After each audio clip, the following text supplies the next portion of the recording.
The worst amplifier you could possibly buy is back on my bench again, and this time with a whole new pile of design-related issues. Okay, maybe it's not literally the worst one, but this particular unit has eaten its owner's liver and burned through his wallet. Of course, the wallet burning part was heavily assisted by the experts. The forum-dwelling certified technicians that will advise you to replace the tubes, to replace the capacitors, to replace this and that, where the problem has nothing to do with that. And then gluing everything back together with super glue. So naturally, my joy knows no limits. So listen, the amp supposedly had a million problems. Random crackling, a loud pop when switching channels. That's at least what I was told. But when I actually sat down to test it, look at this.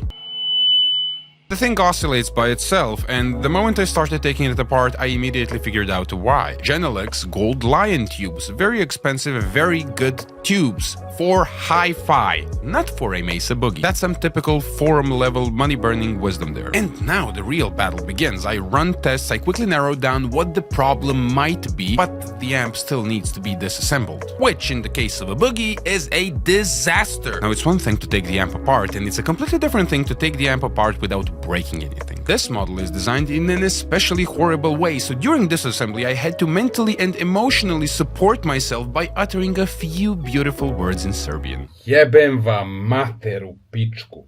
Naturally, once I rip everything open, I immediately reflow some of the critical joints, I fix a few things, and I focus on finding the root of the problem. First thing, this idiotic ceramic capacitor is leaking a bit. Dear Mesa Boogie, please stop using the cheapest ceramic capacitors in the most sensitive parts of the circuit. Thank you. Once I fix all that and check the entire gain stage, I scrub everything so it looks nearly brand new, and I put it all back together. Very quickly I realized that the problem was solved, but the amplifier is still a disaster. And the problem is not a factory defect. The problem is either lack of engineering knowledge or simply a general lack of giving a fuck. The signal on this PCB travels around the barn, through the creek, and of course it picks up noise. Now I modify and shield this poor wiring job just to make it somewhat good. Then I test it again, assemble everything, pack it all up, and let's hear if this amp can make a sound.